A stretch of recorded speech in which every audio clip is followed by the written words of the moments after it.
Welcome to Becoming Limitless. This is the podcast for entrepreneurs who want to optimize their brain and their body with biohacking. I'm going to teach you how to eliminate brain fog and upgrade your health so you can have more productivity, energy, and growth in your business. I'm your host, Tanessa Shears. Let's jump in.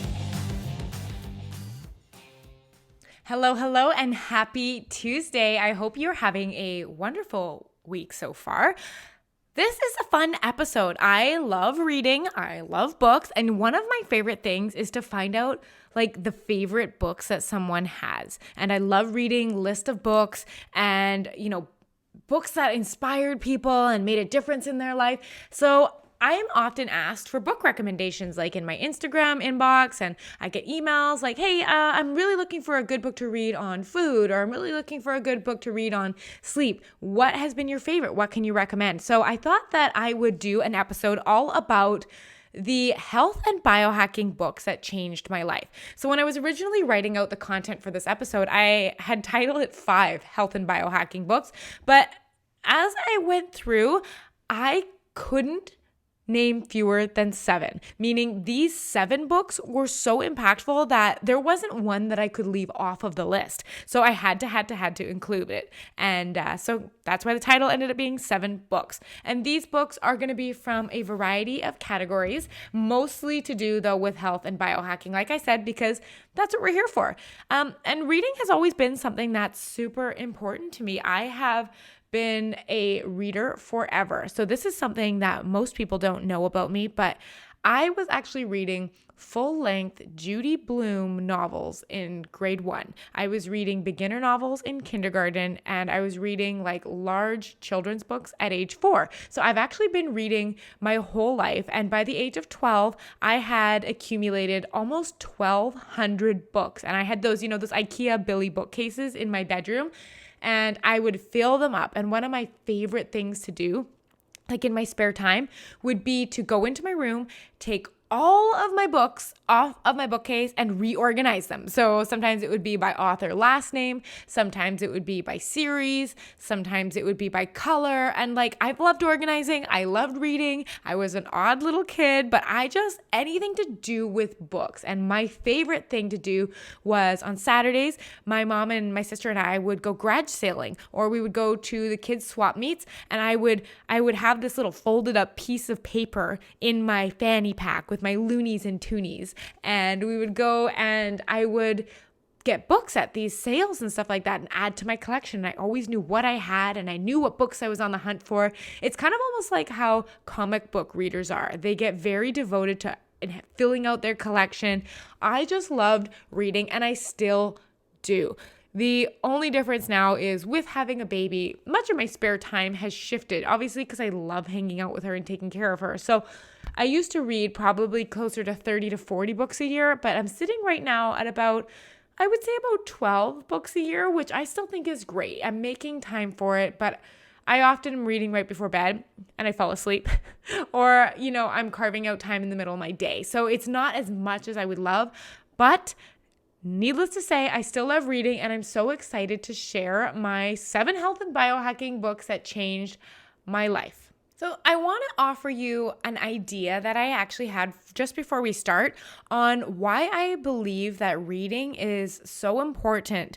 Because personally, I often find that as long as I'm involved in the work, meaning I'm reading about health, I'm reading about sleep or the gut microbiome or some new biohacking way, I'm taking action forward. I often find that when I stop investing time into my learning and stop reading about my interests, I get stagnant. And a really good example of this actually was when I was pregnant.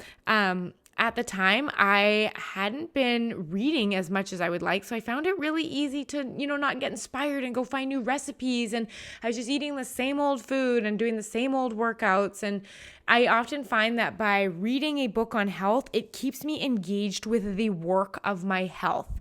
I am involved in the process. I am involved in growing and learning new ideas and staying inspired. So if you sometimes feel that it's hard to stay inspired or motivated with your health, perhaps you're just not staying invested enough to keep the engines going. Read a book, watch a YouTube video, find a new workout person that you follow on YouTube, do something to stay invested.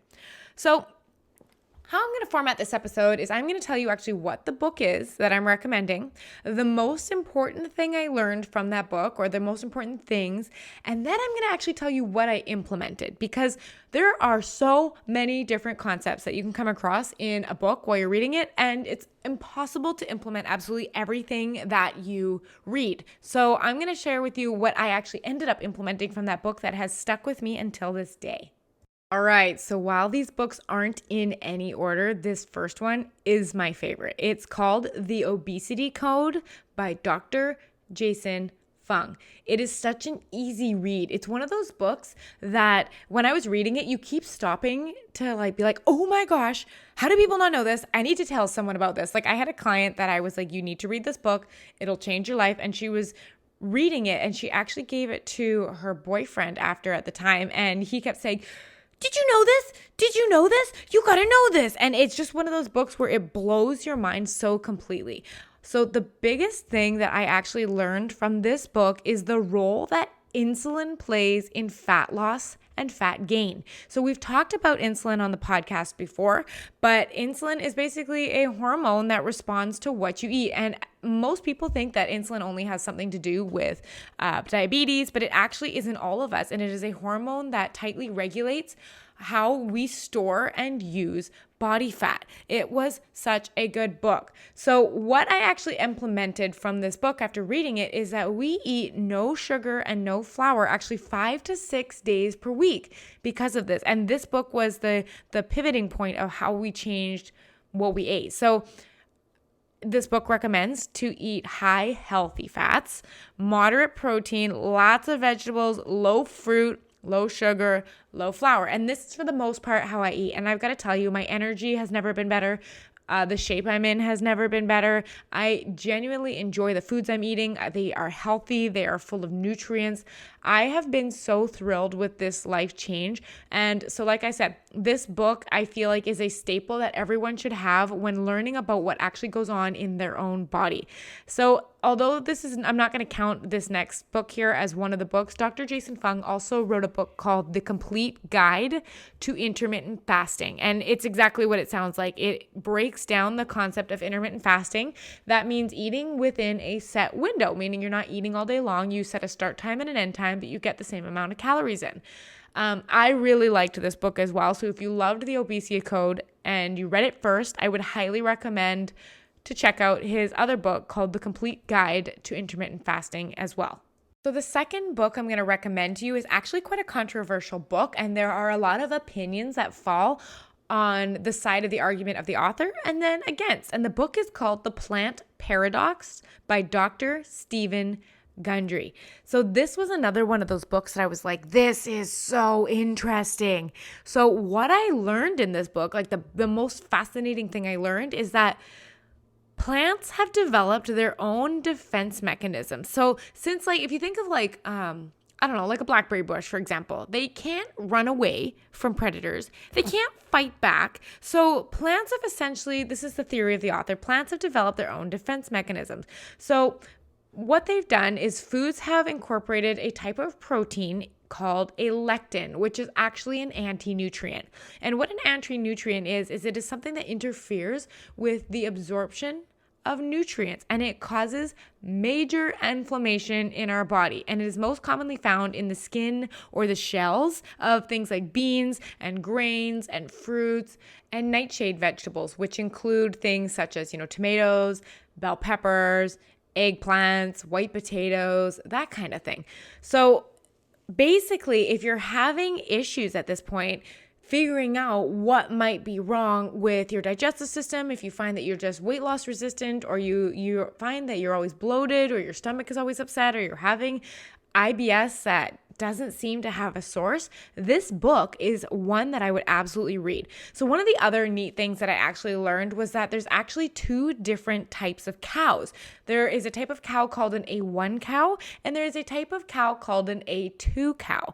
Most people have a sensitivity to the dairy products that actually come from A1 cows, and the author was showing studies that if you were to switch to consuming dairy products just from A2 cows, there is no reaction, no inflammation, and they're actually fine. So if you find that you're dairy sensitive or lactose intolerant, it may just be because the type of cow that your dairy is coming from is an A1 cow. And these concepts I was like, this is so interesting. So when I looked at what I actually implemented from the book, I found mostly for me that it was just a fascinating book that educated me on another type of solution because everyone's sensitivity to foods is different. So I have a client, for example, and when she quit smoking, her body's hormones were thrown off. And because of the adjustment of, the withdrawal of nicotine and how it changed her estrogen and everything like that, she actually gained a lot of weight. And no matter whether we tried whole foods, whether we tried intermittent fasting, an anti-inflammatory diet, nothing quite seemed to work. And we couldn't figure out what was going on. So we actually did the experiment of reading the Plant Paradox together and implementing this with her, and she dropped 40 pounds. And I mean, this is after she tried everything. So what I have implemented about this book is I've used it as a great tool to have if the traditional methods of weight loss or getting healthy aren't seeming to work. So in our household, we keep our diet low in beans and fruit, and we do eat something called resistant starch that they actually talk about in the book. It's when you eat things like sweet potatoes and rice, you let them cool before you eat them again because it makes the starch harder to absorb in your body. And we also eat a lot of wild caught fish. But beyond that, like the concepts of the book themselves, I implemented only a little bit, but I used it more as a tool. So this book would be a really good read if you feel like you've literally tried everything and you've been consistent with everything and nothing has worked. This was an awesome book that was very well written. So the third book is another one that I love. I mean, I love all of these books, but I really love this book. It's called Food, What the Heck Should I Eat by Dr. Mark Hyman. So this book is about the quality of foods, whereas the books we've talked about before were about, like what to eat, what not to eat, what affects your hormones. This is about the quality of the foods that you do eat. And it goes through each major food group one at a time. Like it'll go through poultry, and then it'll go through beef, and then it'll go through vegetables, and then it'll go through fruit. It goes through every food group and talks about them. A lot of the time is spent discussing how certain foods are grown or certain animals are raised and how we can do things more ethically. And it is just such a wonderful book. And it does make the argument repeatedly in this book that eating animal protein, specifically meat, is essential to be properly nourished. And he does present a really interesting argument for this. And he goes into the important that it's not just about any type of meat, but that we're needing to look at the quality of where our meat is coming from. So for example, he talks about meat should be grass-fed and grass-finished, that is ethically and sustainably raised, and that we also don't need as much of it as we think. So while he says, yes, I think this is important for a well-rounded diet that gets all the, the vitamins, minerals, and nutrients we need, we don't need nearly as much of it, and we should be eating it from sustainable sources so that, the animals are being treated well. So I really thought that it was an interesting approach to that. So what have I implemented from this book? Actually, I implemented a lot from this book. This was the book that convinced me to stop eating farmed fish and fish that is raised eating corn on antibiotics. From that point forward, I have never bought farmed fish since. We only buy wild. And the crazy thing is, I can't tell you how much better wild fish tastes than farmed fish. I'm like, what is this food? It doesn't even taste like salmon. It tastes so good. It doesn't have that fishy smell to it. If you haven't ever tried wild fish, whether that be cod or salmon, I highly recommend you check it out. It really went over to the mercury contents of food, what fish were better. So good. So some of the other things I learned and implemented are the organic veggies from the Dirty Dozen that we should be purchasing organic rather. I learned and implemented that it's important to stay away from brown rice, believe it or not, because of all the rice tested, brown rice has the highest levels of arsenic in it. And so from that point, I have switched back over to white rice and it has been great. I've also stopped using rancid oils. And I know we've done episodes on a lot of this food related stuff already on the Becoming Limitless podcast, but I've stopped using rancid oils like vegetable oil, canola oil, because I saw what they were doing to the inside of my body. And the last thing that I implemented was I stopped eating peanuts and sunflower seeds because of how frequently they test high for something called aflatoxins. So yes, that means I don't eat peanut butter anymore as well. So when you're really looking at your diet and you're looking and you're saying, hey, I'm doing a good job, I'm eating whole foods most of the time and I'm feeling good, this book called Food, What the Heck Should I Eat? Should be seen as kind of like the next step. So you're taking your already pre-existing whole food diet and you're looking at the quality of the foods that you're eating. This isn't a book I would start with because I would start with the obesity code and really start looking at the foods you are eating before the quality of the food you're eating.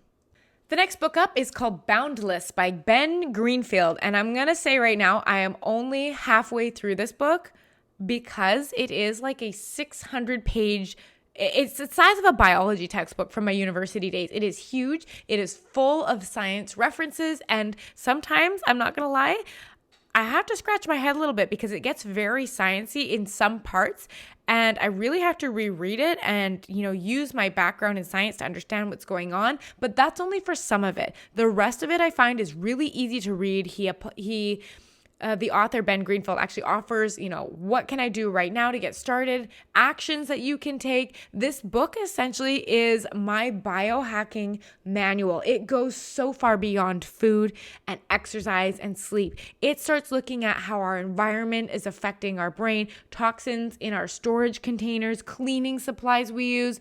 It addresses everything from beauty to energizing our brain to sexual health. Like, this is really the holy grail of a book on whole health, not just food, not just sleep, but it really takes in every component that you could possibly think of about your health and then takes it from a biohacking standpoint, meaning I'm looking at what are the things that are going to create more energy, more vitality in our life. And I love this book, and I'm slowly plotting my way through it. I am through, I think, the first 10 to 12 chapters right now, and I think there's a total of like 24 or something like that. So out of the half a book I've read so far, what have I implemented? Well, I've implemented brain entrainment, which really helps me get focused while I'm working or while I'm trying to relax. And I did an entire episode all about how to use audio to biohack your brainwaves. And if you've missed out on that, you'll have to check out episode 9 because I did a whole episode on how I've implemented brainwave biohacking to make me way more productive. So I highly recommend you check that one out. I've started implementing contrast, like hot cold showers, and using cold thermogenesis to really help deal with inflammation. I've implemented super slow workouts, and I'm talking like 10 to 20 seconds per rep, kind of slow. I got a standing desk. I eliminated soybean oil from all of my dressings. I really developed my cognitive load detox theory, where I'm really working on the idea of allowing our brains to unload at the end of the night. So I used a lot of the breathing techniques and stuff that I learned from there. Also, I really learned what the different factors are that contribute to inflammation and to brain fog. So this book has been amazing at like whole body health. The next book up is Why We Sleep by Dr. Matthew Walker. If you're going to read one book on sleep, this is going to be the one. I actually read this on audiobook and I probably took 30 pages of notes. It's another one of those books where I'm like, how do people not know this stuff? How are more people not taking their sleep seriously? I read this book while I was actually going through my certification and getting my designation as a certified sleep science coach. So pairing those two processes together really helped me fundamentally expand how I view sleep. And I basically learned everything I ever wanted to know about sleep and more. And while I am still learning more and still reading articles, this was such an amazing base to get me started. And I learned all about the importance of sleep, sleep quality, and how it affects our brain. What did I implement from this book? Probably most of what you heard on this podcast already. Everything from wearing red lensed blue light blocking glasses at the end of the night. I have reset my circadian rhythm. So we sleep about 9 to 5:30 every single night. It's really consistent. I wake up fully energized. I've implemented some quality sleep biohacks. Things like lowering my room temperature at night, blacking out my room and using Velcro to seal my curtains to the wall, using electrician tape to block out all the little LED lights from all the electronics in our room. We now turn off our TV an hour and a half before bed. I have a wind down routine in place. I use a sound machine to help me sleep at night. So many great things came out of this book. And this book goes into a lot of detail too about how sleep affects people in the workplace and about how it can affect your motor response and driving, your ability to drive and stay on the road. It is such a good book. Like I said, every book on this list is good, but if you're interested in sleep, this is one you cannot miss. All right, we're down to our last two books. So the second to last book is actually called The Microbiome Solution by Robin Chutkan. This book was actually one I picked up at the library, and I didn't have any expectations of it. It wasn't recommended. The title just stood out to me. And from this book, I learned about the most important thing we can do in life and really has set the foundation for how I'm choosing to raise my daughter. The premise, she says, is we want to eat clean and play dirty, meaning the foods we eat are clean foods, they're whole foods, they're pesticide free, but our environment, we naturally don't sterilize everything. We don't try to kill all of the bacteria so we can build up the microbiome. So in our gut, in our digestive system, we have oodles and oodles of bacteria. There are good bacteria and there are bad bacteria, but we need those in order to produce certain nutrients. They help us digest our food. There are so many good functions for them, and we want to nurture a really diverse culture of bacteria, meaning there are lots of different species that serve different purposes. And so many of the things that we do in our life inadvertently wipe out our gut health, which leads to things like leaky gut, digestive problems, irritable bowel syndrome, autoimmune diseases. There are so many things that come from over sanitizing our lives. So what I implemented from what I learned, I actually stopped using Advil the day I finished reading that book because when I was in my early 20s and we'd ever have a hangover after a night of drinking, I'd pop an Advil. Or if I had a weird headache, I'd pop an Advil, and I never really thought anything of it. But what she does in this book is she goes into explaining how damaging Advil is to our intestinal tract and how it wipes out a lot of the bacteria. So literally at that moment, I stopped using Advil. If I have a headache, I'll use Tylenol, but for the most part, the changes that I've made to my health, everything from sleep to moving to nutrition, have taken care of so many of those things that had previously have required me to use Advil. I don't get headaches anymore. I don't get hangovers anymore. There are so many things that you can actually treat with lifestyle things so that you don't always need to be resorting to NSAIDs, so non-steroidal anti-inflammatory drugs to help with. The other things is actually it affected my birth plan with my daughter. So the bacteria that we have in our gut is often set and determined from birth. So one of the things the author recommended is a vaginal delivery actually promotes a healthier gut microbiome and immune system in the baby. So while I know that there are emergencies and sometimes C-sections do happen in emergency births. I was born by a C-section, but my goal was to have a vaginal delivery so that my daughter could have the best chance at a healthy immune system and a diverse gut microbiome as possible. So that was on my plan. The book also talked about delayed cord clamping. So meaning the blood supply through the umbilical cord is not clamped and cut off for at least a minute or 2 minutes after she was born.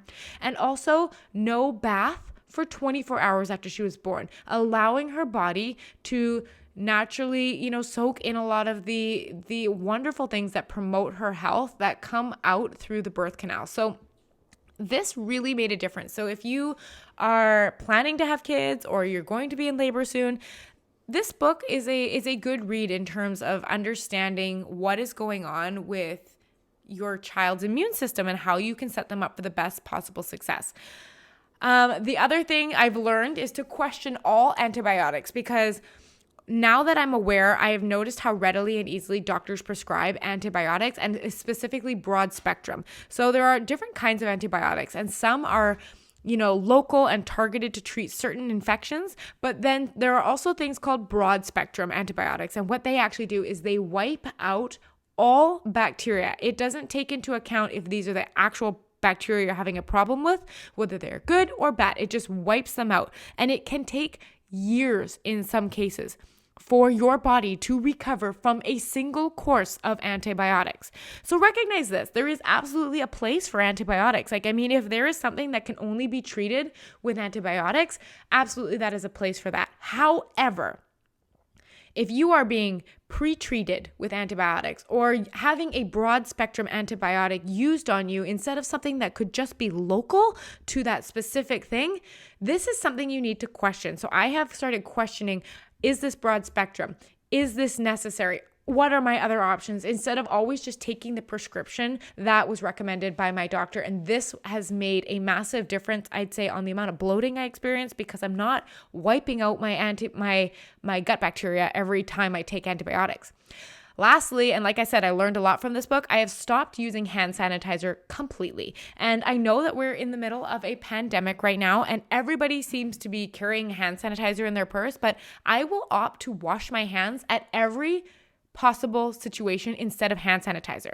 So the problem with hand sanitizer is it actually wipes out all bacteria on your hands, good and bad. You need good bacteria on you to help you actually create the integrity of the lining of your skin and to keep you healthy. You need these bacteria. So by wiping out all of them, it is actually creating a problem. Like I have had clients that have developed rashes because of over hand sanitizer use. And it's so fascinating. Like even when I go into a restaurant and they try to give me hand sanitizer and I ask them like, do I have the option to wash my hands? I find it fascinating that they look at me like I'm an alien. Like, what do you mean? Why don't you want to use hand sanitizer? And that just shows me too that what our perception of hand sanitizer is that it always just kills the germs. But there is, I think, a lack of education around the fact that there are good germs that we actually need on our hands. So I don't use hand sanitizer. So like I said, the microbiome solution by Robin Chutkan really opened my eyes to this whole concept of eat clean, play dirty, stop trying to wipe out all bacteria, and be very careful when using things like Advil, antibiotics, and hand sanitizer. All right, we have made it to the final book. So this book steps a little bit out of scientific-based health and steps a little bit into the woo, but I loved it. It was so good. The book is called Breaking the Habit of Being Yourself by Dr. Joe Dispenza. What I learned in this book is how our thoughts create our reality. It actually goes into the science behind meditation. And as you know, I've said before, I'm someone, I need to know the why, the how, the what, the what do you mean? My brain needs to fundamentally understand things before I will implement them. So the idea of understanding scientifically how meditation allows you to connect with our reality and connect with alternate futures and the energy you put out into the universe, like this really opened my mind. I found this book fascinating, and it really talked about how our thoughts create our feelings, and the feelings you feel in your life create the experience of your life. Like if this is a book, if you haven't explored Dr. Joe Dispenza's work, I would highly recommend it. You know what? I'm going to be honest. It does feel a little out there when I first read it, but after I got into the book, like this is a book that I own. I have highlighted. I have bought other of his books, and I will read them over and over again. They are so great. So what did I implement from this book? I think one of the most amazing things I learned is that every single thing that is a possibility that exists in the world was once a thought, and that I have to think it first before it can happen. So, even think about electricity. Somebody had to imagine up the concept of electricity before they went out and created it. Same thing with the chair that we're sitting on. Somebody had to imagine a chair, and it had to be a thought before it could become a possibility. So really understanding that if I want something from my life, I first have to put an intentionality behind it. I have to think about it, and it has to become a possibility. So it really started me thinking about what I want my future to look like, because that is how I am able to bring it into realization, right? And the same thing with how visualization actually helps with that. So I visualize the house that I want to have. I visualize what that deck looks like, and sitting there with a cup of coffee in the morning, and I can feel that whole thing. And by having those thoughts, it puts it out there as a possibility, because now I have created it as a concept. Now I am able to fulfill it. If I don't ever create that concept and visualize what I want, there's nothing to fulfill, so it guarantees I won't have it. So I spend a lot of time thinking about the future I want. There's also a couple meditations that he specifically gives in the book, and one of them was called Water Rising. Oh, it was so good. It basically is a way of meditating which allows you to lose your mind, lose your body, and lose your time, because that is what connects us to apparently this physical realm, is that we have our mind that can think, we feel our body, and we can experience time. And when you are able to disconnect from time passing, disconnect from your body, disconnect from your thoughts, that's when you're able to connect to, like, whether that be a higher energy or another dimension or a power that you believe in. And that's how we're able to do it. And through this meditation called Water Rising, it releases your brain from experiencing the physical and teaches you how to feel the space around you. And like if you've ever done meditation or yoga and you're in Shavasana, laying on the ground at the end, and that feeling when you kind of like don't feel in your body anymore, and you kind of just feel like everything's heavy and you're floating above, that's the idea of losing your body. So he wants you to lose track of time, stop thinking, stop feeling in your body, and start connecting through that higher energy and dimension. And this is where he says you can connect to alternate possibilities of your future. And I know it sounds woo, but when he breaks it down, it totally makes sense. And I have a science degree, I am science-minded, I am logical, and this makes sense to me. So if you like that stuff that kind of bridges on energy and possibility and thinking and feeling, this is a book you don't want to miss. So I'm going to give you a rundown of those titles really quick, just in case you wanted to write them down. So we have The Obesity Code by Dr. Jason Fung. You have The Plant Paradox by Dr. Stephen Gundry. We have Food, What the Heck Should I Eat by Dr. Mark Hyman. Boundless by Ben Greenfield. Why We Sleep by Dr. Matthew Walker. The Microbiome Solution by Robin Chutkan, and Breaking the Habit of Being Yourself by Dr. Joe Dispenza. Those, like I said, my top 7 health and biohacking books that changed my life. I would love to know which one of these sounds the most interesting to you, and I would love to know which ones of these you're planning on reading. So to do that, head over to my Instagram at Tanessa Shears. Send me a message or take a screenshot of you listening to this podcast and tag me in it in your stories. And I would love to hear what you're taking from these podcasts. So that is all I have for you today on these books. Like I said, connect with me on Instagram. Come say hi. Come tell me what you're reading right now. Do you have a book recommendation for me? I love to read and love to hear all about them. So I hope you have a wonderful rest of your week, and I will talk to you next week. Bye. Ready to begin each day feeling energized and focused? I'd love to work with you one-on-one. In my Becoming Limitless program, you're going to learn how to optimize your brain and body with science and biohacking so you can be highly productive and grow your business faster. Join me over at TanessaShears.com/work with me. I'll see you there.